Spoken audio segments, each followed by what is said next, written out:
Hola, buenas noches.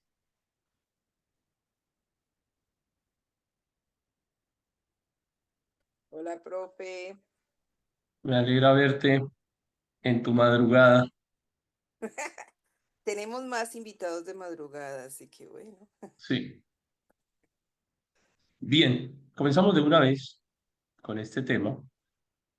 Vamos hoy a consolidar algunos conocimientos relacionados con lo que ha venido ocurriendo entonces con la familia de Abraham, que como veíamos terminan haciendo parte de un reinado egipcio bajo un faraón que no pertenecía directamente a las tradicionales familias faraónicas, sino que era un pueblo extranjero que acoge a José, que acoge a su familia. Y puede ser una de las causas por las cuales logra, logra la familia de José llegar y José llegar hasta unos escenarios tan importantes dentro de la cronología egipcia, siendo ese un grupo poblacional tan cerrado, tan complejo y que no permitía que otras personas ingresaran a su línea de liderazgo. Ahora, a partir de ese escenario nos encontramos con un Israel que ha venido creciendo. En el texto de la Biblia se menciona ese crecimiento en apenas unos versículos. De cuando se dice que llegó un faraón que no conocía a José ni tenía agradecimiento por lo que había hecho José por Egipto, ni conocía a su familia, el pueblo de Israel comienza a convertirse en un pueblo desconocido realmente, un grupo de gente desconocida, ajena, extraña para los intereses de Egipto, que además están teniendo un crecimiento poblacional que es asombroso.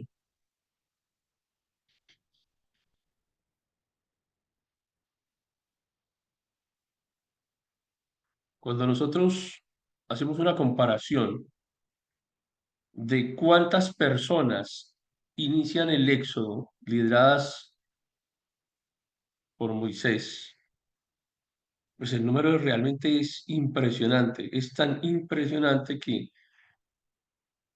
es difícil a veces de comprender cómo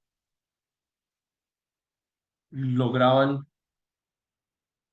cómo fue ese peregrinaje por el desierto, cómo lograban alimentarse esta gran cantidad de personas,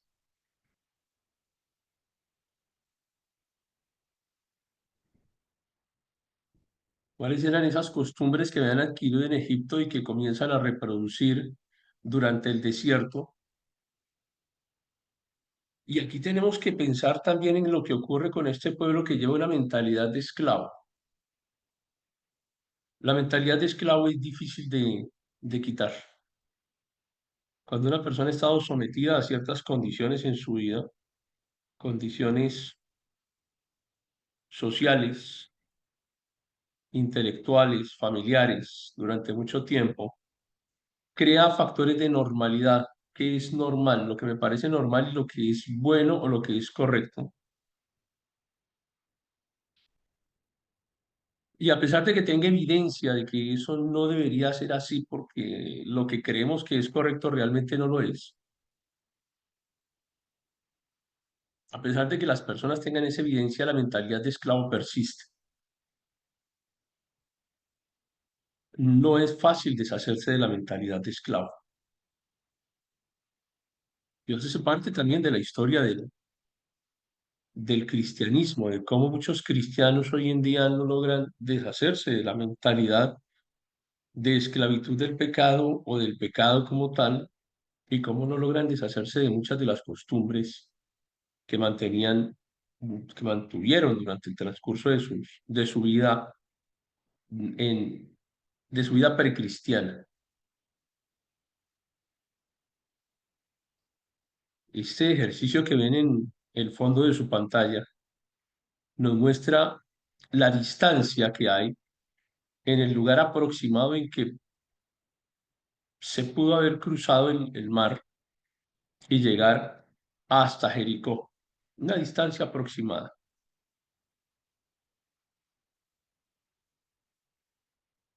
Las condiciones que tenía el pueblo hace que pensemos en disminuir la cantidad de terreno que podían avanzar durante cada día, porque estamos hablando no de un grupo de soldados o de un grupo únicamente de personas jóvenes, seguramente habían personas ancianas también, tenían niños, seguramente tenían niños de brazos, llevaron ganado, llevaron sus propiedades, sus pertenencias, seguramente iban muy cargados con objetos. Y algunos estiman que en esas condiciones de marcha continua durante un día se podía cubrir entre 20 y 25 kilómetros, tal vez un poco menos, pero digamos que es una distancia razonable, considerable, que permitía también a los viajeros tener ciertos periodos de descanso, no acampar durante esos periodos de descanso, sino periodos de descanso y continuar con el recorrido. También las dificultades propias del terreno. Algunas estimaciones hablan de alrededor de 340 kilómetros de distancia desde el punto de partida del Mar Rojo hasta este lugar en Jericó, o por lo menos hasta el Jordán antes de cruzarlo en Jericó, alrededor de unos 340 kilómetros. Digamos, si los trazáramos en línea recta,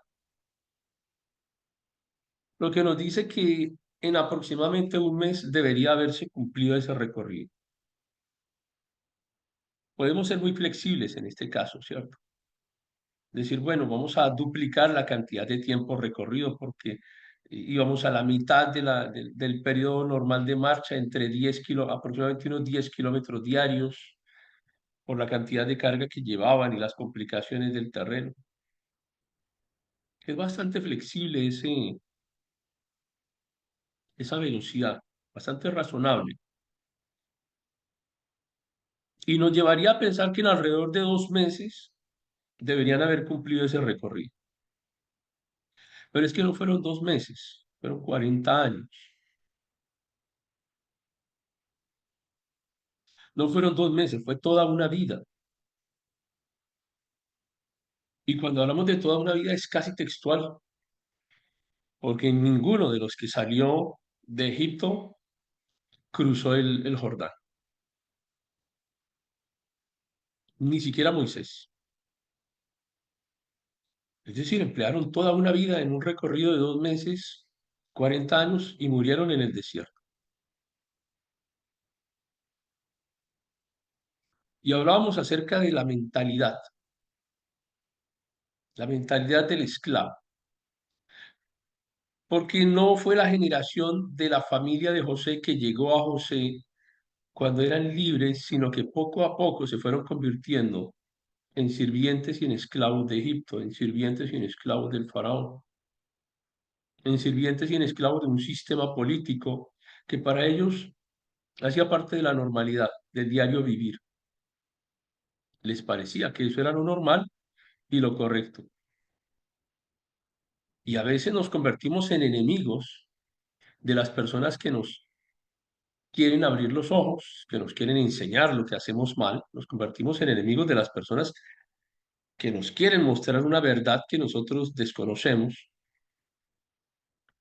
porque es más cómodo continuar en la mentalidad del esclavo, que es más seguro, de cierta forma.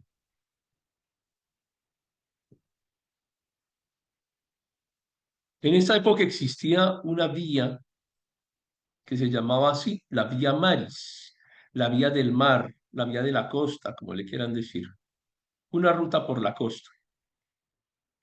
que era una de las rutas comerciales de aquella época entre Mesopotamia y Egipto. Por supuesto que pasaba por Canaán, era una ruta comercial, y si era una ruta comercial es porque era una ruta transitada. Era una ruta en la que se iban a encontrar a muchas personas, seguramente guerreros de otros pueblos, seguramente personas que tenían mayor conocimiento de la vida y del escenario geográfico que ellos, que siempre habían estado encerrados en la misma ciudad, que jamás habían salido de la misma ciudad y que estaban acostumbrados a fabricar ladrillos, porque esa era su función, vivir fabricando ladrillos para otros, construyendo para otros. No habían podido construir nada para sí mismos y no eran un pueblo que estuviese organizado en cuanto a su administración, no era un pueblo que tenía una estructura militar. Varias narraciones de la escritura y sobre todo aquellas que nos muestran ese paso previo al Jordán nos demuestran que eran muy cobardes, incluso los líderes eran extremadamente cobardes, hasta el punto de que llegan con un informe ante Moisés diciendo no vamos a poder pelear contra ellos, nos van a matar, es gente muy grande, muy poderosa y nosotros no somos nada delante de ellos, evidenciando esa poca capacidad que tenían para asumir una nueva situación social, una nueva situación de vida que se les estaba presentando y ya llevaban un cierto tiempo en el cual habían sido probados en la fe en cuanto a la comida, en cuanto a la bebida y en cómo habían logrado subsistir, sobrevivir desde esa salida de Egipto, incluso con la persecución de un poderosísimo ejército egipcio y veían el milagro de Dios cada día en sus vidas, pero persistían en su mentalidad de esclavo. Era muy difícil para ellos, o fue muy difícil para ellos. Realmente no lo lograron quitarse la mentalidad del esclavo. Entonces, entendiendo esta situación y Dios sabe la condición propia de este pueblo, conoce el corazón del pueblo, los lleva por un lugar que no era la vía del mar, una ruta diferente, para que no tuvieran que encontrarse ni con estos viajeros ni con los pueblos que estaban asentados en Canaán. Es que el recorrido que hace Israel no es un recorrido similar al que vemos en pantalla, sino es un recorrido que inicia desde el cruce del mar y hace una especie de arco que los lleva muy lejos de Canaán y los termina ubicando nuevamente allá frente a Jericó, pero es un recorrido extremadamente, pues uno dice innecesario, porque realmente no era lo más práctico, no era lo más práctico, pero era un poco lo que ellos necesitaban. Y lo necesitaban para poder evitar el enfrentamiento con otros pueblos que estaban en esa región. Ya sabemos que uno de esos pueblos en Canaán eran los filisteos, y los filisteos sí tenían capacidad militar, tenían estructura militar, no llegaron a ser un imperio jamás los filisteos, pero sí tenían una organización que les permitía, seguramente con muy pocos soldados, habían logrado someter fácilmente a ese pueblo de cobardes judíos que recién estaban saliendo de la esclavitud y a los que prácticamente tocaba rogarles para que dejaran esa mentalidad que finalmente no lograron sacarla de sus vidas, de sus corazones, siempre fueron esclavos. Y este es otro tema absolutamente sorprendente. Yo no sé cuántos sean los habitantes de su ciudad actualmente, pero una ciudad pequeña o intermedia como Santa Marta, por ejemplo, en donde yo estoy ahora, tiene en promedio entre 600 y 700.000 habitantes. Creo que no llega a 700.000 habitantes. Una ciudad completa. Y esta es una ciudad que consideramos eh, pues una ciudad intermedia que tiene un nivel poblacional importante, porque hay muchos municipios o pueblos o pequeñas ciudades que pueden tener muchísimas menos personas, 20.000, 30.000 personas. Yo quiero que piensen la magnitud de la cantidad de las personas que iban tras Moisés. Dice la escritura, 600.000 hombres.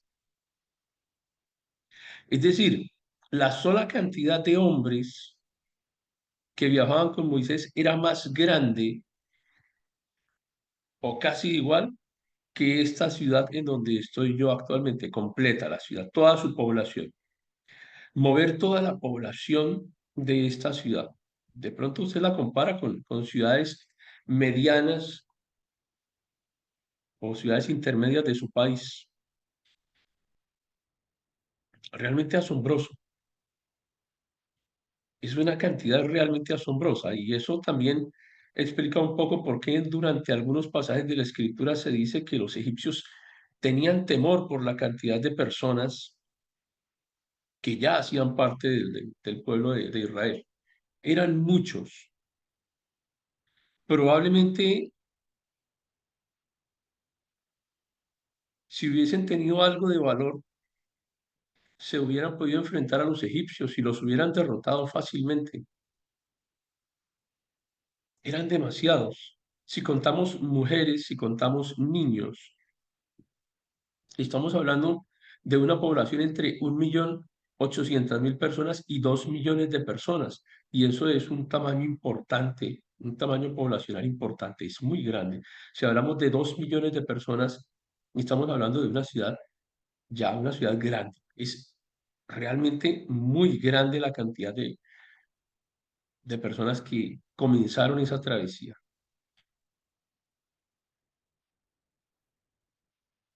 ¿Cuántas ciudades de 2 millones de personas tienen en su país?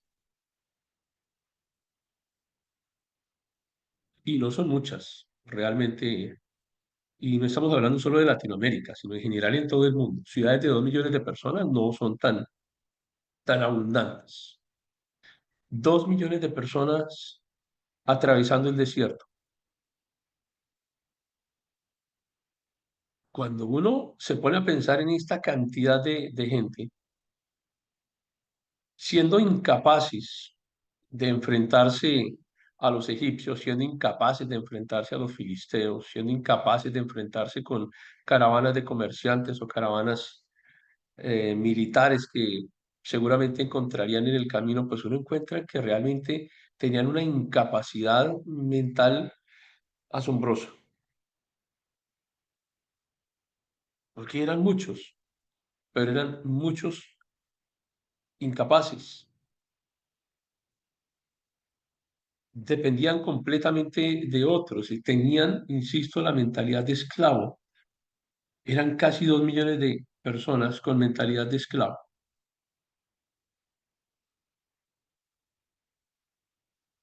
El viaje puede entenderse como un viaje complejo, en el sentido de que ellos no solamente se tomaban tiempos para descansar, sino que coordinar el movimiento de 2 millones de personas realmente requería una logística impresionante que no tenían en ese instante. Eran un pueblo que estaba apenas saliendo de la esclavitud, no tenían organización y muchos de ellos eran opositores al movimiento de liberación que intentaba rescatarlos. Muchos querían regresar a su época de esclavitud. Alimentar a 2 millones de personas, darle de beber a esa cantidad de gente. Tal vez uno no logra comprender la magnitud del milagro que fue trasladar al pueblo de Egipto hasta el momento en que intentan entrar a Jericó y que hayan vivido durante todo ese tiempo en el desierto. Ellos vivieron realmente un milagro de 40 años y parece que no lo comprendieron porque también en la escritura les dice, ni siquiera se les han gastado sus zapatos. ni siquiera se les ha dañado su ropa. Es decir, ahí estaban viviendo en medio de la presencia de Dios, pero también nos ocurre a veces, ¿no? Tenemos a Dios aquí frente a nosotros, a nuestro alrededor, que nos acompaña, que nos ayuda, y estamos acostumbrados a quejarnos por todo.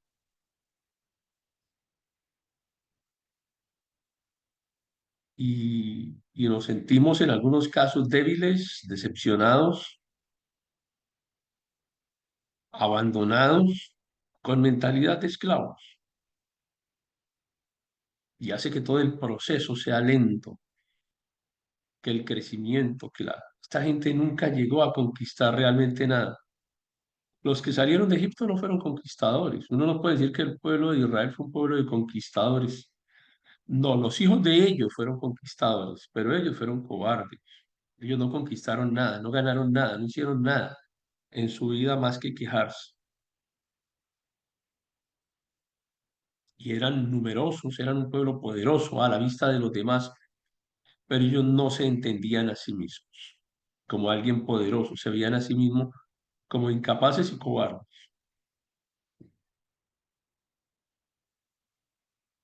Entonces, después de haber vivido milagro tras milagro durante tantos años, pues se les dice, bueno, entonces ustedes definitivamente no. Vamos a esperar hasta que el último de esta generación se muera aquí en el desierto. Cuando ya se haya muerto hasta el último de esta generación, entonces sus hijos sí van a poder entrar. E intentan reaccionar y ahí entonces dicen, bueno, ahora sí vamos a ir al combate. No, ya les dije que no, ya no van a ir. Se quedan, se mueren acá en el desierto porque no van a entrar. Y viene esa nueva generación que no había nacido en la esclavitud. Vivían en el desierto, pero no en esclavitud. Y el desierto es un lugar difícil, es un lugar de prueba, es un lugar de resistencia, es un lugar de fe, es un lugar de esperar en el milagro diario, pero habían nacido libres. Y ahora tenemos una segunda o una nueva generación en Israel, que es la generación que nació en libertad, en el desierto, pero en libertad. Tuvo que morirse hasta el último de los que tenían mentalidad de esclavo para que el pueblo pudiera progresar. Porque si quedaba uno solo de ellos, hubieran, el que hubiese quedado vivo, seguramente tendría la oportunidad de influir negativamente sobre la nueva generación. Y eso no era algo que Dios iba a permitir, que haya una generación sin mentalidad de esclavitud. Y aparece esta nueva generación, una generación que tiene que llegar frente a Jericó hacia la tierra de Canaán que le había sido prometida a Abraham desde hace tanto tiempo,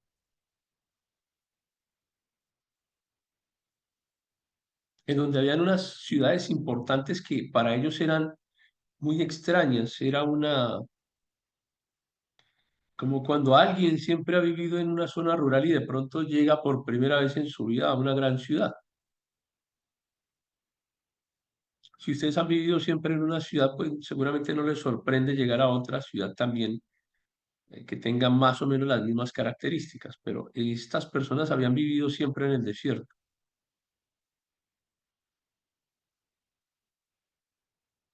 Eran monoteístas, por supuesto, habían sido purificados en el desierto en medio de una situación de vida adversa en donde tenían que depender de Dios. Y esto marca la forma en la que Israel se relacionaría más adelante con Dios durante un tiempo, que fue el tiempo en el que florecieron. Pero se enfrentan a otras culturas, que son las que ya hemos venido estudiando durante las últimas semanas, unas culturas que ustedes reconocen ya como politeístas, toda esta mezcla de la Mesopotamia que se va desplazando hasta Canaán, con unas ciudades grandes como Jericó, como Azor, y con los dioses más reconocidos de esta zona, que eran Astarte y Baal. Por eso Baal se convierte en un genérico de los ídolos.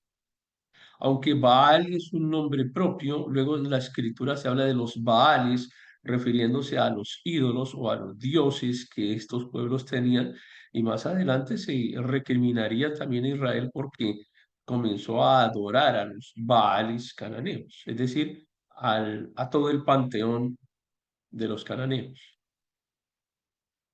Esa gente tenía mucha tecnología comparada con el conocimiento que tenía Israel en aquella época. Tecnología en cuanto a producción, por ejemplo, la cerámica, en cuanto a la forma en la que vivían, organización administrativa, poder militar, capacidad de combate, construcción, urbanismo, transporte de agua, agricultura. Y ocurre un evento, el cual llamaremos la transferencia de autoridad o la transferencia del poder, porque muere Moisés y ahora le toca a Josué asumir el comando de una cantidad de personas que era similar en cuanto a número con respecto a los que salieron de Egipto. Si de Egipto salieron en promedio 2 millones de personas, pues si bien es cierto es que la generación de los adultos, los mayores, pues murió en el desierto, pero cuando Josué asume la autoridad sobre el pueblo, rondaba aproximadamente la misma cantidad de personas, unos 2 millones. Era impresionante. Imagínense ustedes una ciudad como Jericó, que puede ser que tenga los muros más grandes y más fuertes de la época, pero es que estamos hablando de un ejército de 2 millones de personas que se prepara para invadirlos. Y si los israelitas estaban asustados y preocupados, seguramente en Jericó estaban muy preocupados y muy asustados con esa cantidad de personas que se extendían como una nube de abejas en medio del desierto.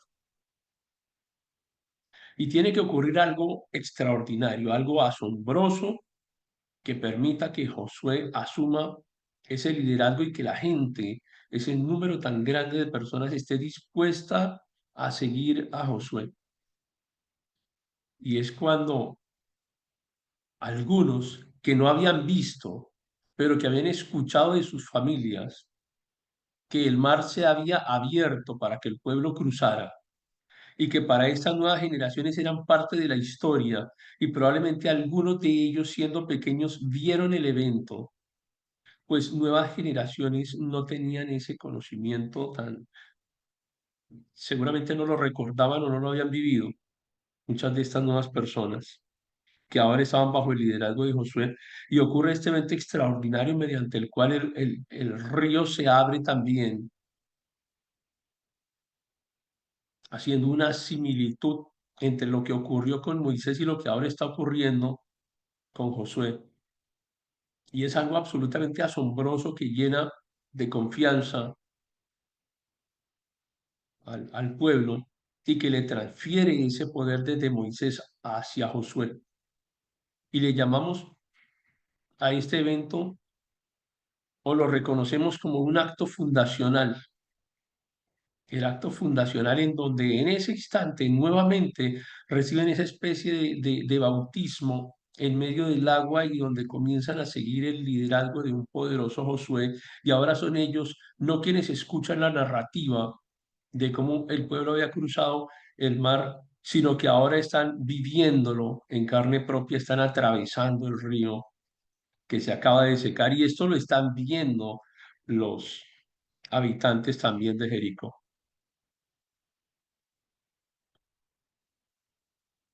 Ya ahora, mediante ese evento, Josué aparece investido con una autoridad suprema por encima de todas las demás, de todos los demás líderes del pueblo. Es el gran líder. Josué es un personaje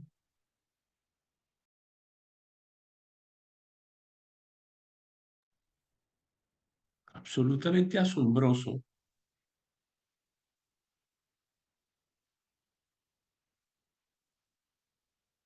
porque era diferente a toda su generación, porque podía tener una fe casi como ninguno de su generación, pero podía actuar en diversos escenarios con respecto al pueblo. Podía actuar como líder político, podía actuar como líder militar y aún sin ser sacerdote podía actuar como sacerdote. Es decir, en la práctica lo hacía, porque era un intermediario directo entre Dios y el pueblo. Ejercía esa función sacerdotal sin que hiciese parte de la estructura sacerdotal.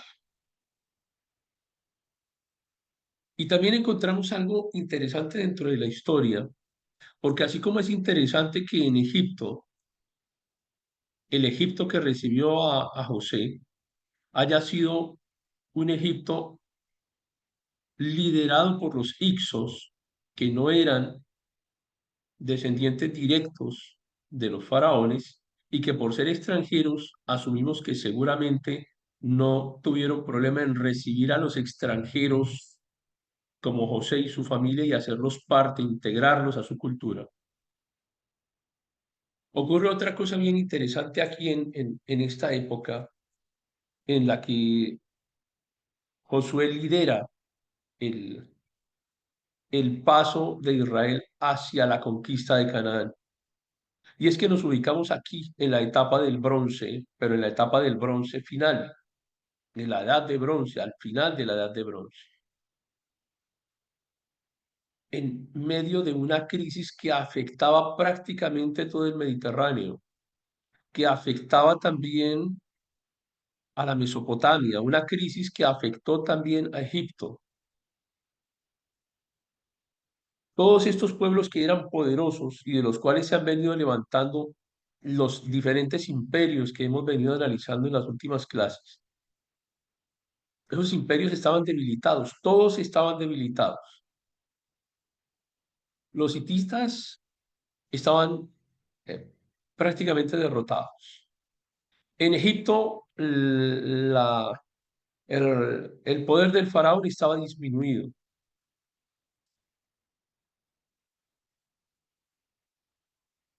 Estaban en un periodo, todos los pueblos, estaban en un periodo de, bueno, no digamos de decadencia, pero de debilidad.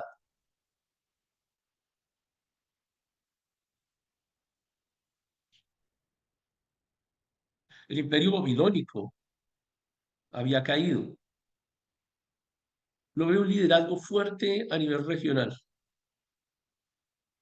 En el contexto de hoy en día es como si no existiera un país tan poderoso que pudiera influir sobre los demás, sino que todos los líderes, todos los países líderes han perdido autoridad. Ustedes imagínense actualmente un mundo sin una China poderosa, sin un Estados Unidos poderoso, sin una Rusia poderosa, sino que todos están en medio de conflictos internos que los hacen débiles. Aquí no habían unas fuerzas regionales que fueran importantes en cuanto a términos de liderazgo, como esos poderosos imperios que ya hemos visto.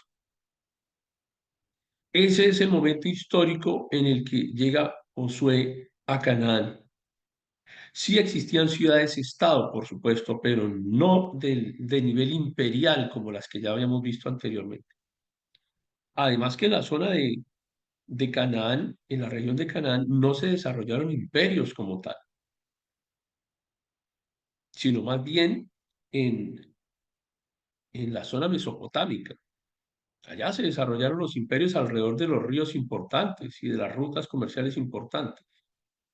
Pero esos imperios también o habían caído o eran los nacientes todavía eran demasiado débiles. Y es un momento histórico justo, es un momento histórico casi que único en la historia de Mesopotamia y Canaán. Era el momento justo para que Israel comenzara su conquista, el paso del Jordán y el ataque contra Jericó.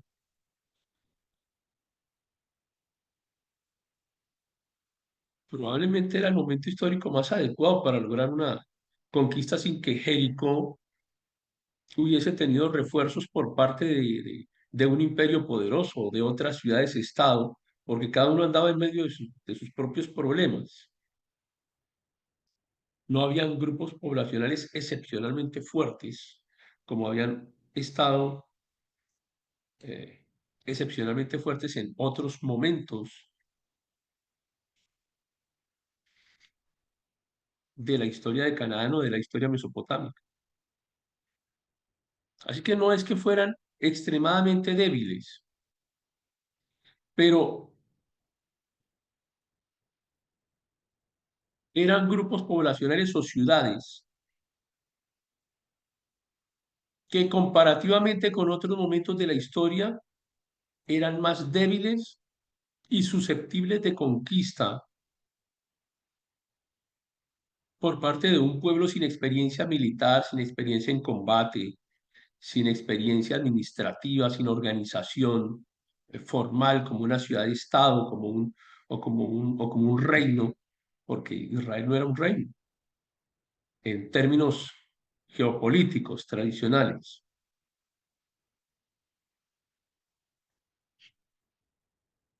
Entonces yo me estoy alejando un poco de la narrativa bíblica. Quiero es que lo analicemos desde el punto de vista histórico, más humano, si quiere, menos espiritual. Y desde ese punto de vista político, geográfico, administrativo, pues encontramos que era un momento adecuado para que Israel comenzara la conquista de Canaán, como efectivamente la inician, comenzando por Jericó. No me voy a detener en esos eventos porque ustedes ya los conocen dentro de la lectura de la Biblia, pero una vez entran a la tierra de Canaán, comienzan a enfrentarse a diferentes pueblos, a diferentes ciudades-estado, y los van derrotando. En algunas ocasiones tienen unos reveses importantes que regularmente las derrotas de Israel estaban relacionadas con el pecado o estaban relacionadas con el no cumplimiento de la exigencia de santidad a la que debían estar obligados.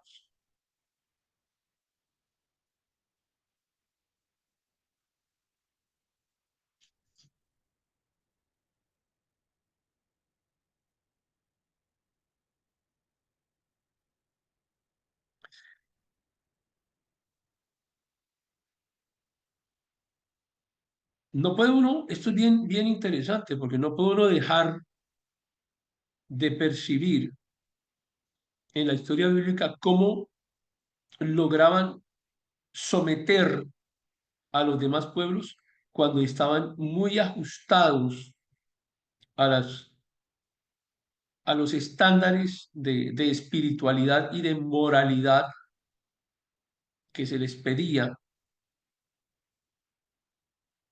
y cómo eran derrotados cuando se alejaban de esos estándares de moralidad y de espiritualidad. Pero hasta aquí no teníamos todavía un reino, teníamos tribus. tenemos tribus congregadas. Por eso el modelo político de Israel en este momento es de confederación tribal, no es un reino. Su modelo político era una confederación de tribus, una confederación tribal.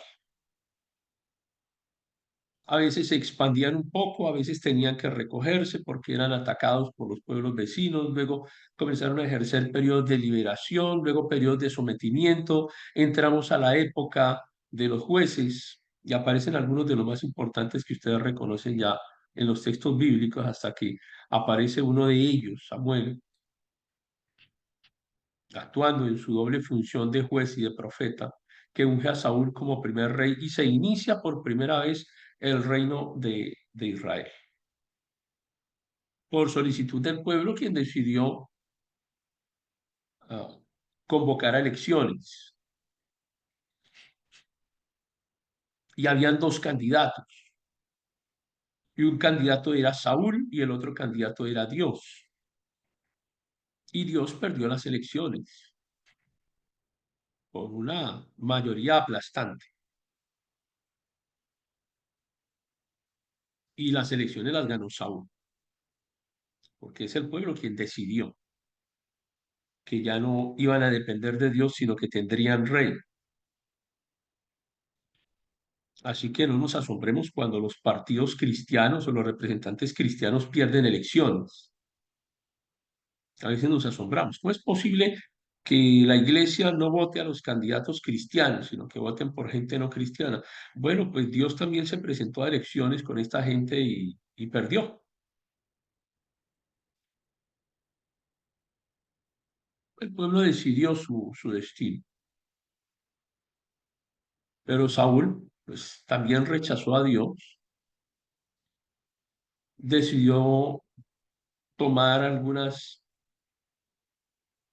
medidas contrarias a lo que le había sido ordenado, y eso lleva a que David aparezca como rey, como sucesor y como el verdadero fundador del reino de Israel. Es que uno tiene que reconocer a David como que el verdadero rey de Israel. No hay otro rey más poderoso que David en ningún momento de la historia del pueblo.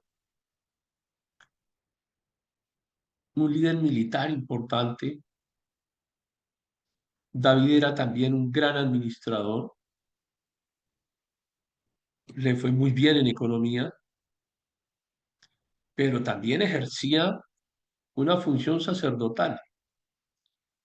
No porque fuera sacerdote ni hiciera parte formal del grupo de levitas, sino porque, vuelvo a insistir, muchos de estos líderes, de los verdaderos líderes siempre de Israel, se comportaron siempre como reyes y sacerdotes. ¿Recuerdan cuando estudiábamos los primeros imperios mesopotámicos y cómo veíamos cómo los reyes entendían el concepto de ejercer como rey, pero ejercer como sacerdote, es decir, ejercer en la autoridad terrenal, pero ejercer en la autoridad espiritual, y eso lo lograban pocos líderes, pero esos líderes fueron los que pasaron a la historia porque lograban arrastrar a, a los pueblos detrás de ellos. Y esto ocurre también con David, que sin ejercer como sacerdote formalmente, ejercía el sacerdocio. David ejerció es decir, David fungió como rey, como sacerdote, y eso es lo que trasciende hasta el punto de que el Mesías descendería desde su línea genealógica.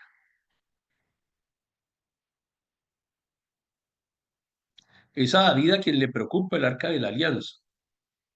Es a David quien le preocupa la construcción del templo, así no se le haya permitido. Es David quien provee los recursos para la construcción de ese templo. Y es con David quien realmente pasa Israel de ser una organización, una confederación tribal, a ser por fin un reino unificado y a tener una importancia regional.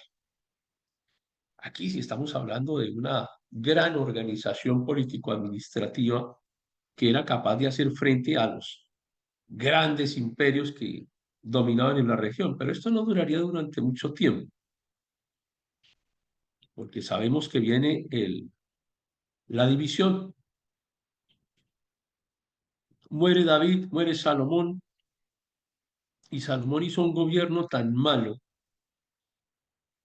que probablemente fue uno de los peores reyes que tuvo Israel, con una sabiduría que finalmente no destacó. Como he mencionado en otras ocasiones, a veces le damos demasiada importancia a la sabiduría de Salomón, como si realmente hubiera sido sabio, pero lo que él hizo muestra lo contrario, no parece haber sido tan sabio, es más la fama, ¿no? La fama que le hemos creado, pero, pero solo eso. Muere Salomón, que hizo un gobierno tan pésimo que logró dividir el reino. Este reino fue casi que efímero. Pasan de una organización tribal a ser un reino unificado con David. Muere David, viene Salomón y entrega un reino dividido. Ya, es que el reino prácticamente no se sostuvo sino con David. Y el reino no se dividió durante Salomón porque Dios simplemente no quiso que eso ocurriera, pero no por Salomón, sino dice la escritura, por amor a David. Significa eso que el reino en sí mismo ya estaba dividido, estaba implosionado, solo que Dios no permitió que se concretara esa división hasta que no muriera Salomón, pero no por la sabiduría de Salomón, sino por amor a David, dice la escritura. En términos políticos, lo que ocurre es que eh, Salomón hizo un gobierno pésimo, sometió a la gente a una cantidad de impuestos, una carga impositiva que era lamentable. La gente no podía soportar las cargas tributarias que tenía.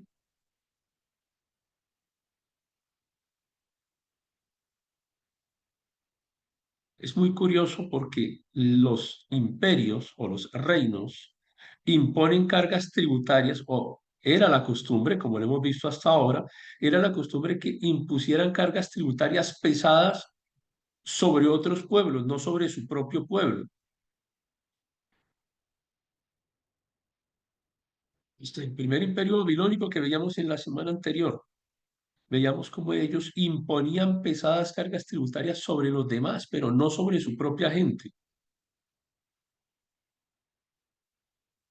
Y esto precisamente fue lo que hizo Salomón el sabio. No impuso cargas tributarias sobre otros pueblos en un ánimo expansionista, sino que para poder solventar su nivel de vida, su excesivo gasto,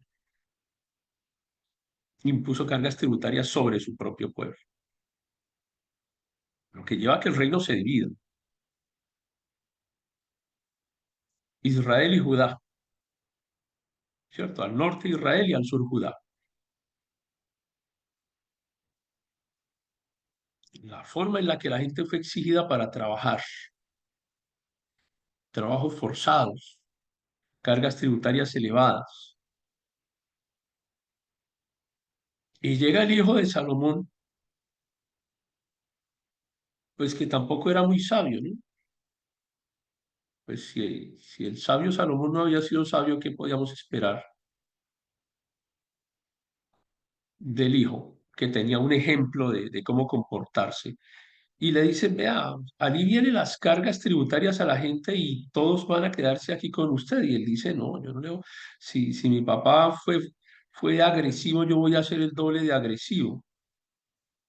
Y eso produce pues que se consolide esa fragmentación.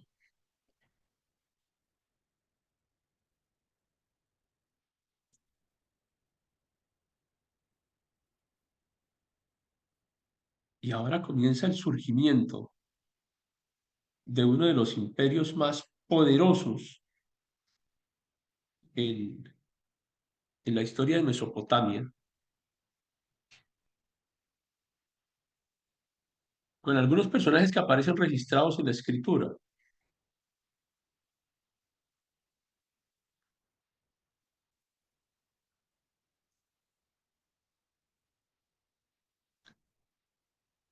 La Biblia es una fuente importante de información que se complementa con evidencia arqueológica, especialmente en este periodo que comenzamos a narrar desde hoy en adelante. Estamos hablando ya del imperio asirio, que es claramente descrito en la escritura. Vamos a hablar de Salmanasar V, pero Salmanasar era un nombre muy utilizado por varios reyes del imperio asirio, varios de ellos muy destacados, Salmanasar I, Salmanasar III, que pertenecían al periodo del imperio asirio medio y al imperio neoasirio. Pero el más conocido de la historia bíblica definitivamente es Salmanasar V, quien gobernó a Siria aproximadamente entre el 727 y 722. Y es el monarca que, según las propias fuentes asirias, porque no me estoy refiriendo al texto bíblico, por si quedan dudas,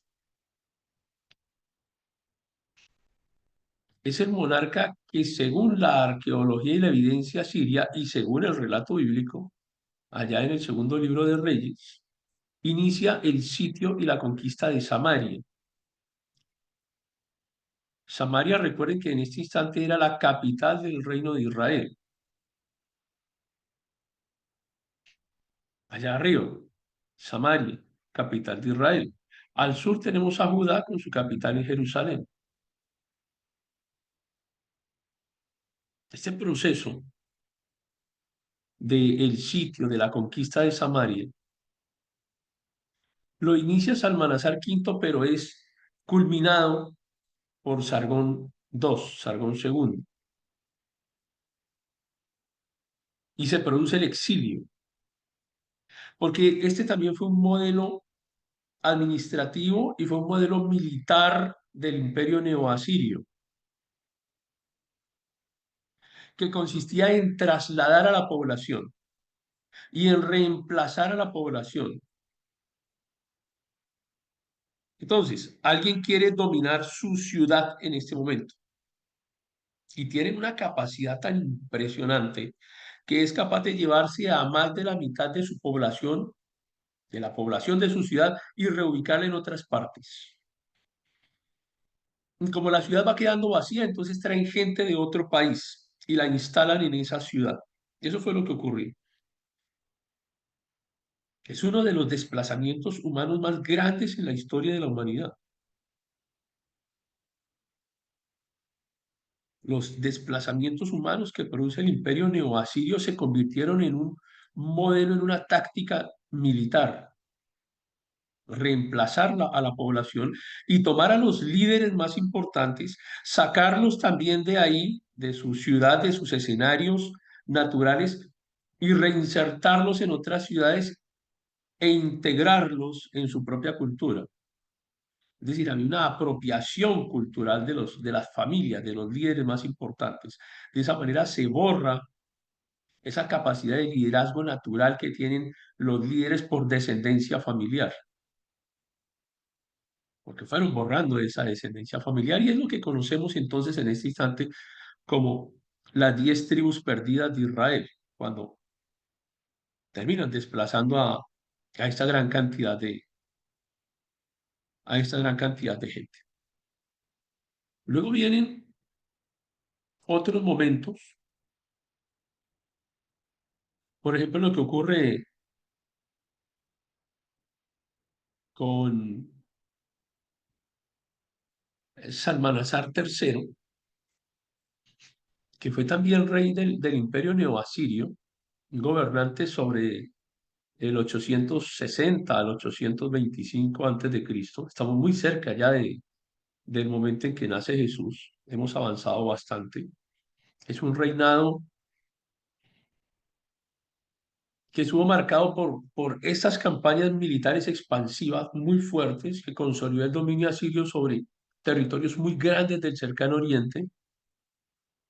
Salmanasar III fue un monarca muy beligerante que llevó a cabo muchas expediciones contra Babilonia, contra Urartu, contra Siria, pero también contra las tribus arameas. y expandió todo el control asirio hasta la región de Anatolia y hasta las costas del Mediterráneo. Y es célebre por esto, que estamos viendo ahí en imagen, que es el Obelisco Negro, que es un monumento que detalla sus conquistas y en el que aparece la primera representación gráfica que existe en la historia de un rey de Israel sometiéndose a Asiria, que es al que conocemos como Yehú o Jehú.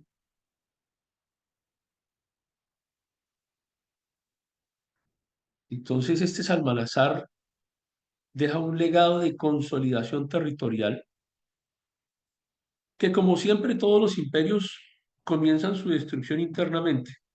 Todos los imperios comienzan su destrucción desde adentro, conflictos internos, la oposición, en este caso revueltas organizadas por su propio hijo.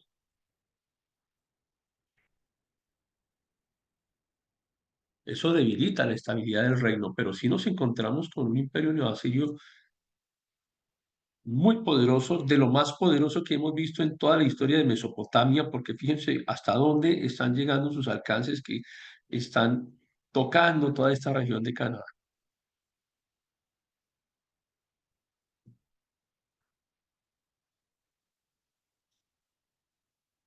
Y ahora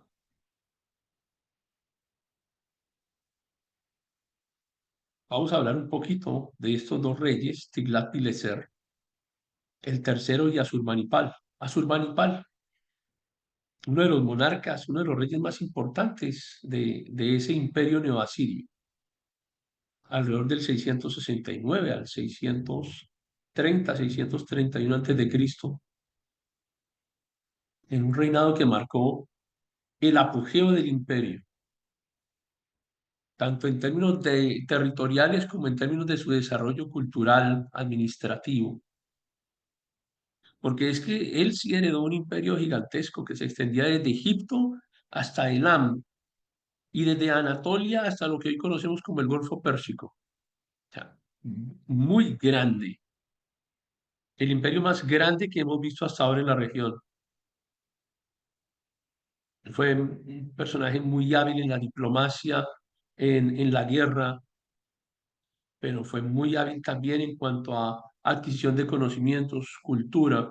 Militarmente consolidó el imperio asirio con campañas exitosas contra Egipto, contra Libia, contra los reinos arameos, contra los elamitas, porque uno de sus mayores logros fue la destrucción de Elam. Así que definitivamente acabó con la amenaza. Logró destruir Elam, que era la gran amenaza del imperio asirio tradicionalmente. ¿Recuerdan el primer imperio asirio? Cómo Elam contribuyó con su caída y entonces en esta segunda fase del imperio asirio, el imperio neoasirio, ellos se desquitaron y se acordaban que Elam les había causado grandes problemas y los habían derrotado anteriormente hace varios siglos, entonces ahora se dedican a destruir a los elamitas.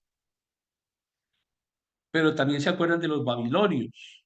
Entonces reprimen esas revueltas de los babilonios también, que entre otras cosas, quien gobernaba en Babilonia era uno de los hermanos de Asurbanipal. Y también recordamos a Asurbanipal por ese patrocinio a la cultura, al conocimiento, porque él fue quien fundó la Biblioteca de Nínive, que es una de las colecciones más importantes de los textos mesopotámicos, que incluía documentos administrativos, religiosos, literarios, científicos. Y ahí encontramos, por ejemplo, ¿recuerdan ustedes cuando veíamos la epopeya de Gilgamesh? Bueno, ese documento fue recuperado allí, en la biblioteca de Nínive, de Asurbanipal. Y aquí es cuando muere Asurbanipal que el imperio asirio entra en ese periodo de declive.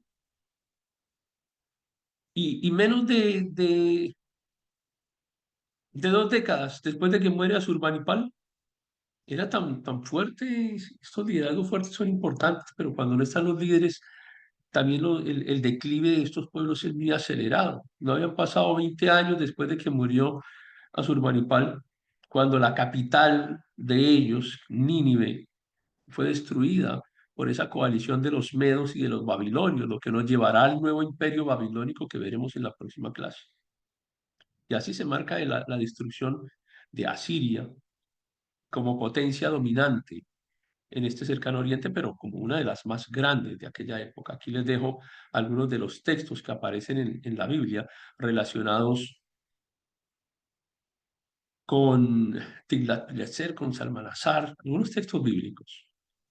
Voy a centrarme en dos eventos acá, y específicamente lo que tiene que ver con la caída de Samaria, que se estima alrededor del 722.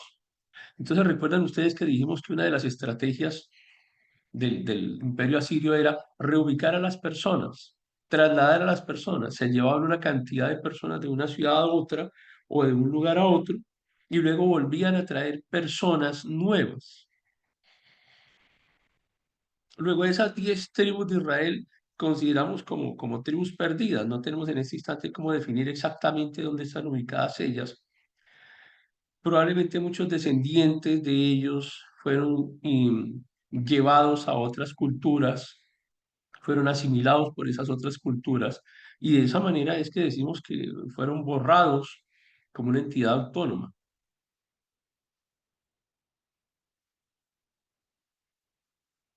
Aparece también acá en esta imagen el evento del el sitio que ejercieron contra Jerusalén.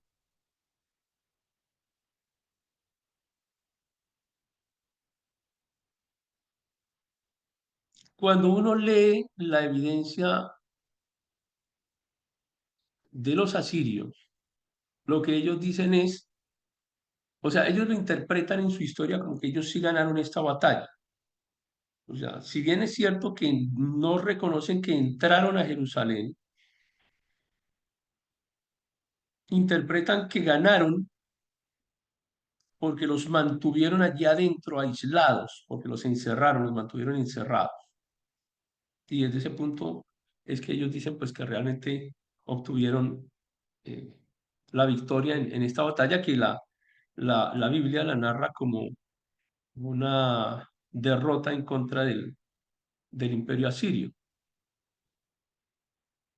Segundo punto sobre el que quiero llamar la atención es la consolidación del arameo como la lengua de la región. ¿De dónde surge el arameo? Aquí en esta época, bajo la dominación de los asirios.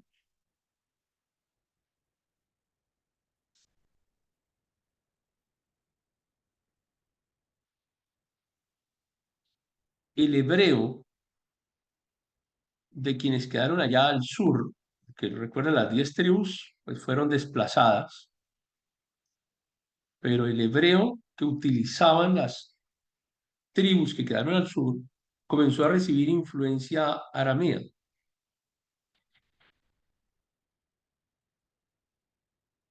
Y el hebreo comienza, bueno, con el tiempo, todavía faltan algunos siglos, pero el hebreo comienza a borrarse, como idioma como tal, comienza a borrarse, comienza a desaparecer. Denme un momento, por favor.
Bien, entonces estamos hablando un poco de la influencia del lenguaje, de la lengua, en este caso del arameo, que es una lengua semítica, porque de aquí en adelante también tendremos que ver cómo en la época de Jesús persisten algunos de los idiomas, de las lenguas que se han desarrollado desde esta época.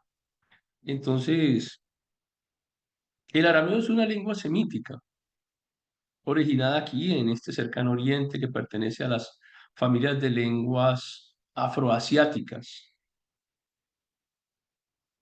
y dentro de ellas la rama noroeste de las lenguas semíticas. Y ese desarrollo inicial se dio ahí en la región de Siria, en la actual Mesopotamia. Y recordemos que los arameos eran ese grupo de tribus nómadas o seminómadas que comenzaron a asentarse desde el segundo milenio. Pero durante la expansión de los arameos, esa lengua se difundió por el Levante, en Mesopotamia, en Anatolia, reemplazando progresivamente las lenguas locales de las ciudades-estado que no eran tan fuertes, que no eran tan poderosas como...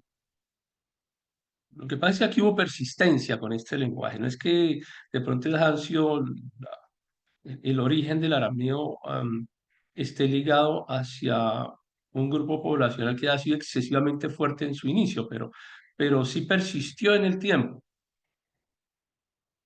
Entonces, cuando las autoridades asirias comienzan a utilizar el arameo para la administración, debido a su simplicidad en comparación con la escritura cuneiforme acadiana, que también ya la habíamos analizado, recuerdan los cilindros cuneiformes, la escritura cuneiforme, las tablillas.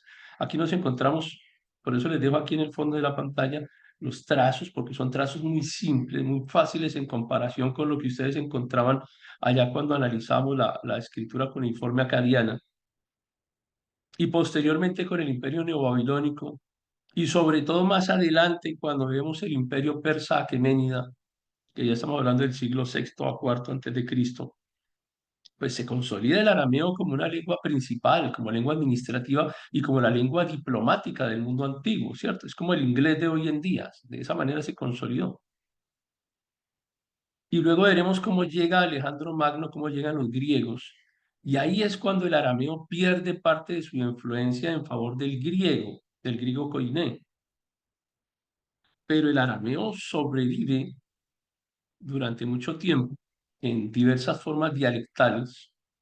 Y durante el periodo del Segundo Templo de Jerusalén, el arameo se convirtió en la lengua cotidiana de los judíos en Judea y en Babilonia, dando origen a textos fundamentales como partes del libro de Daniel, como el Talmud de Babilonia.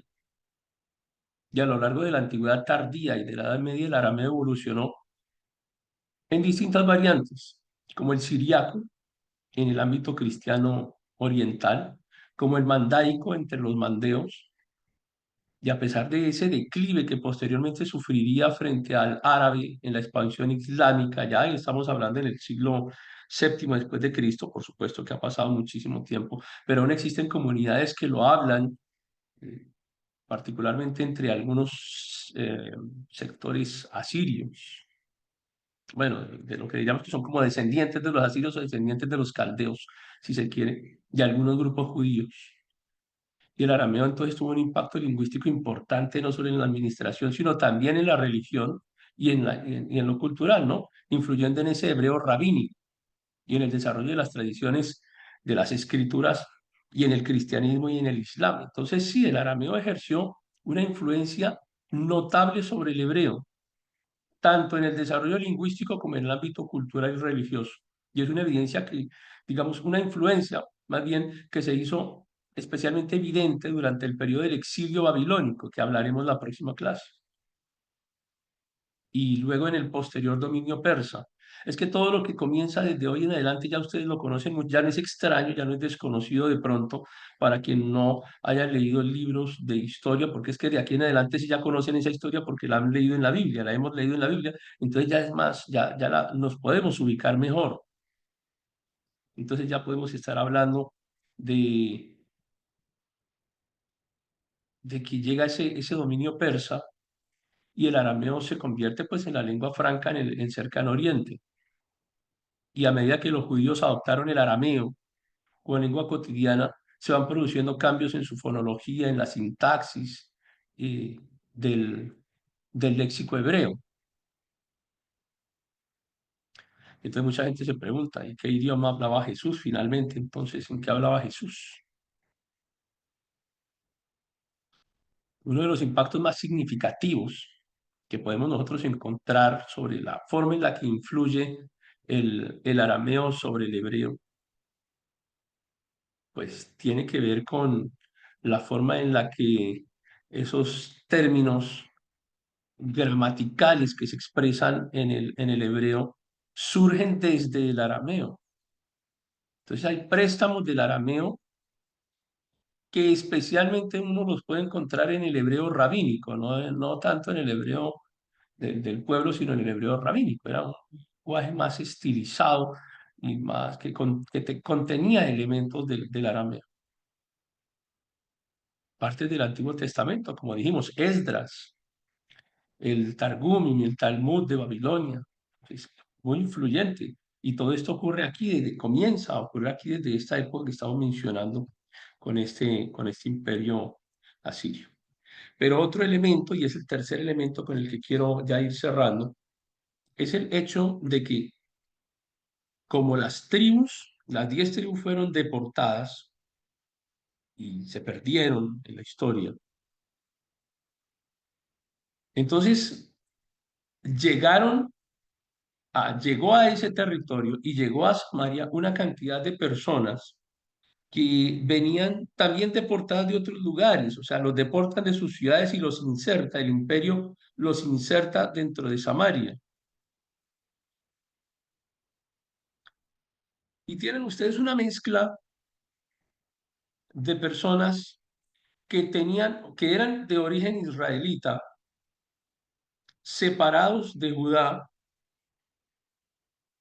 y que con el paso del tiempo reciben grupos poblacionales de otros lugares, de diversos lugares. Y ese es el origen de los samaritanos. Entonces, claro que hay una fuerte diferencia religiosa, cultural, espiritual, entre los samaritanos y el resto de lo que quedaba de Israel, es decir, de Judá.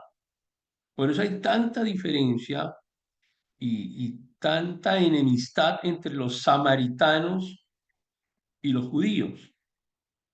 Y entonces uno puede pasar desapercibido con esto y decir, pero ¿por qué van a ser enemigos o por qué va a haber tanta enemistad si finalmente eran el mismo pueblo judío que se dividió? Y no es así, porque los samaritanos no hacían parte de Israel. O sea, este nuevo grupo samaritano no hacía parte de Israel.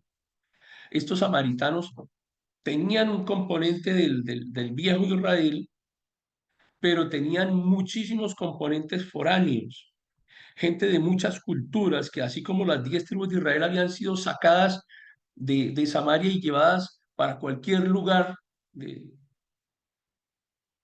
del imperio, pues muchas personas de diferentes lugares del imperio son reinstaladas en Samaria y se forma ese nuevo grupo poblacional con una cantidad de ritos, de tradiciones, muchas de ellas tradiciones paganas, que eran totalmente contrarias a lo que pretendía ser el origen espiritual de Israel. Eso es lo que hace que sean tan diferentes y es el contexto que comprende claramente eh, el judaísmo en la época de Jesús, porque es que cuando llega Jesús, a, es decir, cuando inicia su ministerio, comienza a percibir en la escritura, en la Biblia, comienza a percibir ese conflicto tan grande que había entre judíos y samarios. Pero al fin, ¿qué? Se pregunta uno, ¿acaso estos no son hermanos o no son familiares o no pertenecían todos al mismo pueblo? Y la respuesta es que no. O sea, los samarios sí eran diferentes, bien diferentes. Tenían unos componentes religiosos y culturales completamente ajenos a lo que había sido la tradición religiosa espiritual de, del antiguo Israel y de lo que quedaba de Israel, que eran los judíos.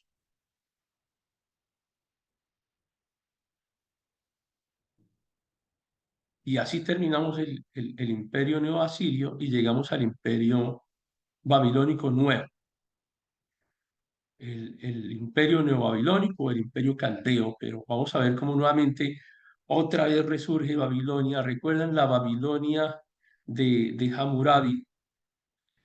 Acaba de caer, surge este poderoso, bueno, pasan muchas cosas, pero surge este poderosísimo imperio asirio que logra dominar no solamente Mesopotamia, sino el Levante y llegar hasta Egipto. Y ahora va a comenzar a surgir este poderosísimo imperio babilónico que también está descrito en la Biblia con más detalle. Pero eso lo veremos entonces ya la próxima semana. Les dejo en la plataforma los capítulos de lectura para esta semana, donde pues hay mucho más detalle de lo que les he venido mencionando. Les pido que tengan el tiempo para leerlo, porque hay mucho más detalle de lo que les he venido mencionando, que aportamos eh, pues con tiempo suficiente. Y les dejo el examen como siempre. Entonces nos veremos la próxima semana. ¿Quién tiene alguna pregunta, algún comentario? No sé. Si alguien tiene algo adicional. Si no, entonces nos despedimos. Dime, Hans.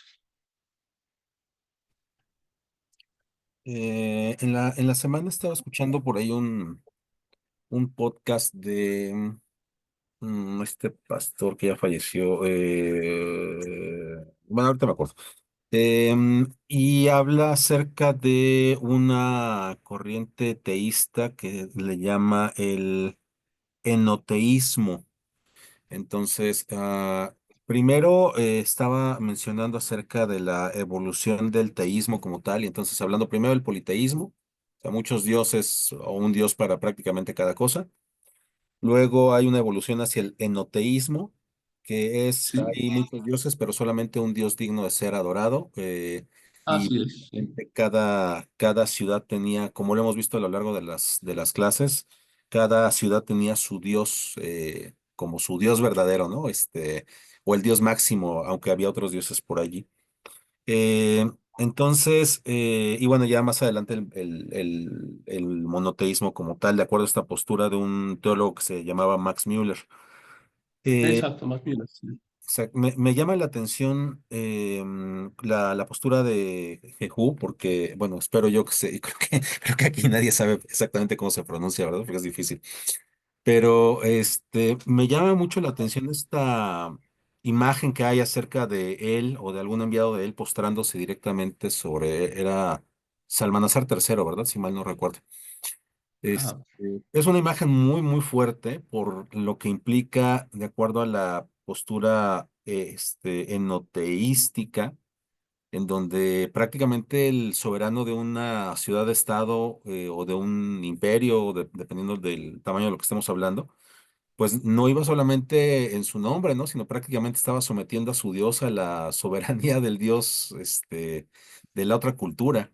Entonces, la lectura que tengo aquí de esto, pues me parece muy grave. Obviamente sabemos que nuestro Dios, pues, no se postra ante ninguno, pero lo importante que era mantenerse firme y en la instrucción del Señor en aquellos días como en estos días, desde luego, pero en aquellos días por el significado que tenía, o sea, prácticamente decir Baal es más poderoso que Yahvé, que sabemos que no, pero el nivel de representación que tenían los gobernantes en aquel momento, pues no era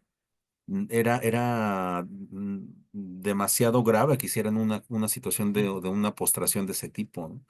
Entonces, pues quería solamente hacerle el comentario porque sí, me parece que para la lectura de aquellos días, en los pueblos vecinos, pues era empezar un poco a demeritar el nombre de Dios, decir, pues mira ese Dios que los había sacado de tantas complicaciones y ahorita terminan postrándose su líder delante del Dios de Salmanasar, que cuál de los Baales era, pues no sé, ¿no? Pero me parece que hay demasiado en esa imagen más de lo que solamente se ve.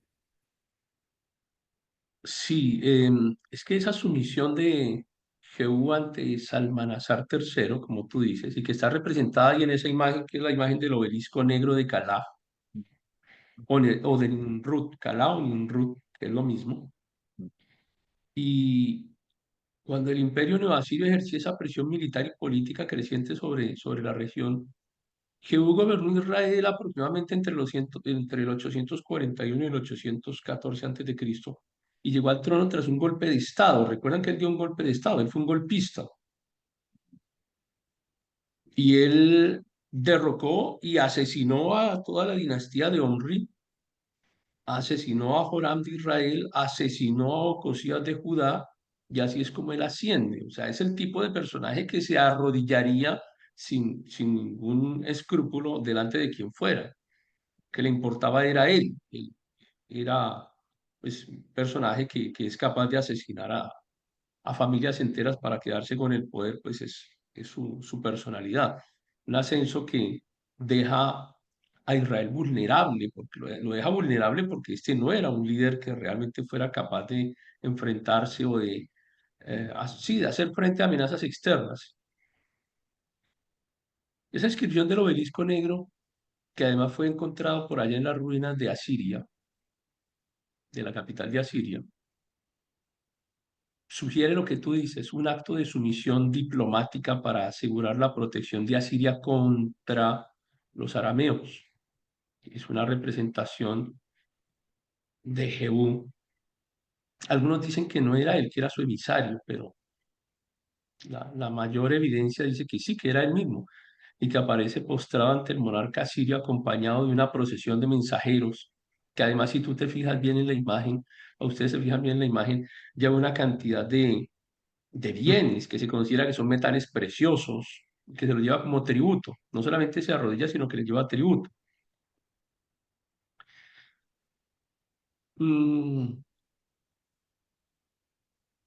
sí, arrodillarse, aunque lo nieguen algunos históricos, tiene un sentido de adoración. O sea, es un gesto de adoración, no solamente un gesto de sometimiento político o diplomático. Porque aunque fuese considerado como un protocolo diplomático, pues en nuestro contexto y en el contexto de aquella época, postrarse de esa manera frente a Salmanasar III era un gesto de adoración, por supuesto que sí, y a todo lo que representaba. Le reconoce su supremacía. Digamos que en ese momento uno pudiera interpretarlo hasta como que fue una medida pragmática por parte de Jehú para preservar su reino frente a la amenaza inmediata de Damasco, pero a largo plazo la influencia asiria sobre Israel terminaría debilitándolo y permitiendo que Tiglat-Pileser III pues lo conquistara definitivamente. Entonces sí, es triste, como tú dices, es muy lamentable, es una imagen muy fuerte de cómo se pasa de ser un grupo de tribus que se organizan en una confederación, la confederación tribal previa a David. Luego aparece David convirtiendo a Israel en un reino poderoso. Luego el mal gobierno de Salomón que termina dividiéndolo. Luego llegan los asirios que se llevan las 10 tribus, que las dispersan, prácticamente hacen un borrado cultural. Luego traen gente a Samaria y hace que Samaria es una mezcla cultural casi ininteligible, que persiste hasta hoy en día ese conflicto en la región y cómo ese gran reino de David termina siendo, o sea, es el reino doblegado, ¿no? Arrodillado, como tú dices, frente a unos personajes que pues, políticamente fueron muy poderosos, pero en términos espirituales uno entiende que Dios permitió que crecieran. Dios les permitió que se expandieran y que llegaran a ser el gran imperio asirio y también a dominar a un Israel que se pervirtió, ¿no? Es que allá desde cuando hablamos de Josué y decíamos, Israel prevalecía siempre que estaba cerca de Dios y perdía siempre que se alejaba, pero eso no es ajeno a nuestras vidas. O sea, eso lo vemos diariamente en nuestras vidas. Es como si nos alejamos de Dios y si estando con Dios tenemos dificultades y tenemos que depender de la fe, pero sabemos que dependemos de la fe. Imagínense lejos de Dios, donde ni siquiera podemos depender de la fe. O sea, la fe es el arma más poderosa del cristiano. Lejos de Dios y sin fe, pues es poco lo que queda. Y termina, es una representación también del cristianismo. Cómo un cristiano puede terminar, o alguien que se decía cristiano termina sometido a poderes espirituales, porque allí Salmanasar y todos ellos lo que representan son poderes espirituales. En la lectura espiritual que hacemos de todos estos escenarios, pues son potestades espirituales que terminan gobernando sobre quienes deberían haber gobernado, que eran los hijos del rey, los hijos de Dios deberían haber gobernado, pero terminan sometidos espiritualmente. Sí, es muy lamentable, de verdad, lo que ocurrió con el pueblo. Uno no puede dejar de sorprenderse ante la lectura de esas circunstancias, pues de un pueblo que tenía todo para ser lo más grande, pero hoy en día seguimos teniendo luchas parecidas. Lo que pasa es que el cristiano de hoy, y hay una ventaja grande, ¿no? Para el cristiano.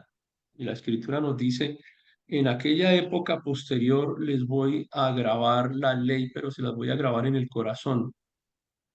Y es por eso que a nosotros como cristianos, a pesar de que nos vaya, eh, voy a decirlo así, a pesar de que nos vaya muy mal en muchas de las cosas que hacemos diariamente, es decir, que tengamos muchos conflictos, muchas dificultades, que nos vaya mal en el sentido de la vida diaria, pero es muy difícil que el cristiano se aleje de Dios. O sea, es muy difícil porque siempre está el Espíritu el Espíritu Santo, el Espíritu de Dios en el corazón del hombre, y esa es la marca a la que se refiere. Les voy a escribir mi ley en su corazón, es esa, la marca del Espíritu Santo, que a pesar de las dificultades que tenemos, el cristiano sigue siendo cristiano, y ahí encontramos cuántos cristianos prefieren morir antes de negar su cristiandad. Cristianos que son perseguidos, pastores que son perseguidos diariamente, y ni siquiera pastores cristianos, que son perseguidos por diferentes circunstancias en su familia, en su trabajo. Y hay gente que prefiere dejarlo todo, pero no dejar su fe. Y no la van a poder dejar porque es que esa fe está marcada por el Espíritu Santo en el corazón de cada persona. Pero esto no ocurría aquí, es que este era un usurpador, este rey asesinó a otros para hacerse de un poder terrenal político que, pues, era lo único que le importaba, ¿no? Ocurre también hoy en día, hasta dentro de las congregaciones, ocurre. Sí, ya recuerdo el nombre del teólogo pastor, era R.C. Sproul, hablando específicamente del monoteísmo, pero también aclara que en el Génesis no está muy de acuerdo con esta parte de una propuesta enoteísta para los hebreos, porque en el Génesis habla acerca de la creación de todo por un solo Dios.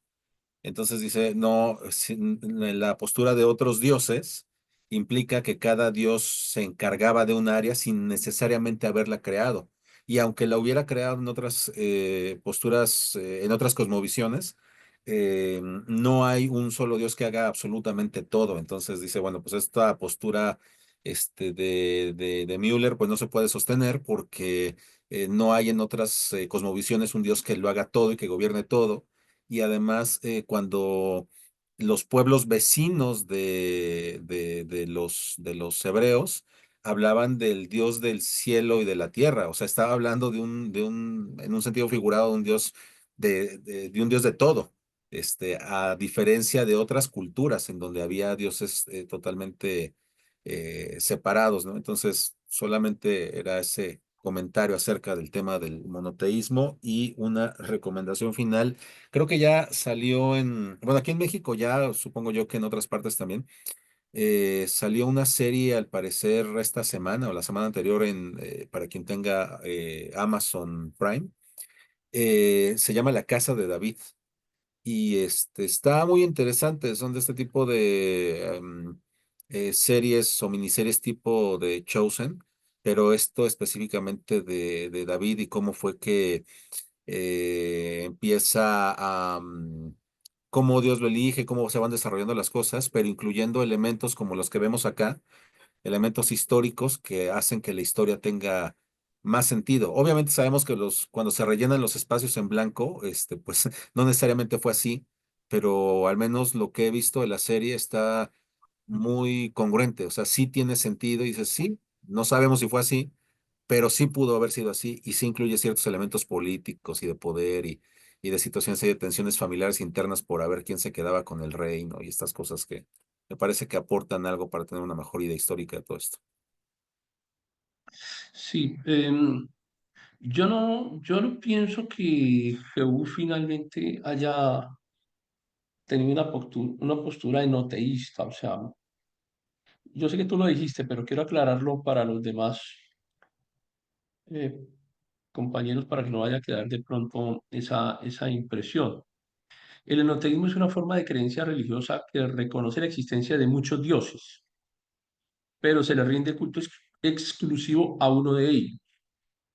A diferencia del politeísmo, que sí acepta la adoración simultánea a varias deidades, y a diferencia del monoteísmo, que sostiene la existencia de un Dios único. Entonces, el enoteísmo implica una veneración preferencial a una deidad sin negar la deidad de las otras.